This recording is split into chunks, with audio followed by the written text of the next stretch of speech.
Адам баласы кабырга түштү. Кабырга түшкөндө дагы экөөнүн бири болот. Же кабыр раудатун мин риядил жанна, бейиштин бакчаларынан болгон бир бакчага айланат. Же болбосо хуфратун мин хуфарин нар, тозоктун чуңкурларынан болгон бир чуңкурга айланат.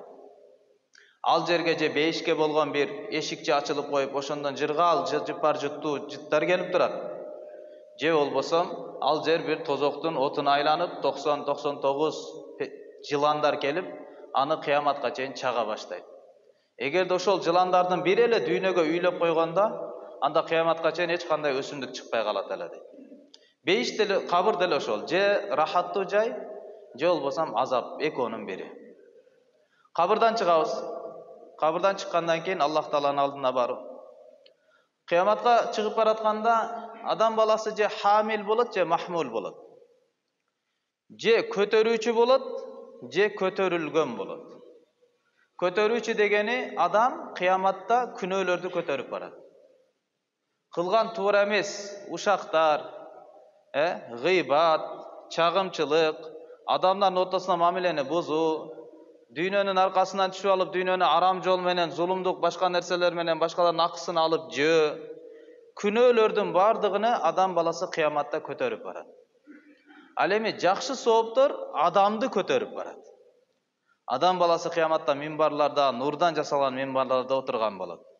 Аллах Тааланын арштын көлөкөсүндө турган болот. Сираттан чагылгандын тездигинде өтүп бара жаткан болот. Кабырга жатканда анын оң тарабында намазы, сол тарабында, башында, бут тарабында бардык жакшылыктары аны сактап турган болот. Адамдын жакшы иши адамды көтөрөт. Күнөө ишти адам көтөрүп барат. Кандай? Эгерде дүйнө аркылуу, дин аркылуу дүйнөнү жеп жатса, динди ортомчу кылып дүйнөнү таап жаткан болсо, анда жүзүндө сөөгү бар, бирок эти жок барат. Эгерде байлыгынан зекетти бербеген болсо, анда жылан сыяктуу болуп келип байлыгы ороп, аны чагып аткан болот. Эгерде суицид менен өзүнө кол салуу аркылуу өзүн өлтүргөн болсо, кандай абалда өзүн өлтүргөн болсо, ошондой өзүн өлтүрүп аткан болот. Же бычак сайып аткан, кайра-кайра өзүн асып аткан, же бийиктиктен ылдыйга секирип түшүп аткан кулап. Адам кылган күнөөсүнү көтөрүп барат да. Кээ бирлер пайгамбарыбыз айткан жүзү менен басып келет деген да. Кантип бети менен бассын десе, пайгамбарыбыз айткан буту менен бастырууга кадыр болгон зат Алла, жүзү менен де бастырып коюуга кудуреттүү депчи.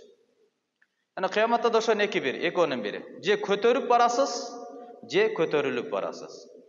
Эгерде Кур'ан окуп, жаттап, амал кылып, башкаларга үйрөткөн болсоңуз, машалла, тажы, дүйнөнүн баары барабар боло албай турган кийимдер, нурлуу минбарларда отурганы, ушундай сыйлыктар берилет.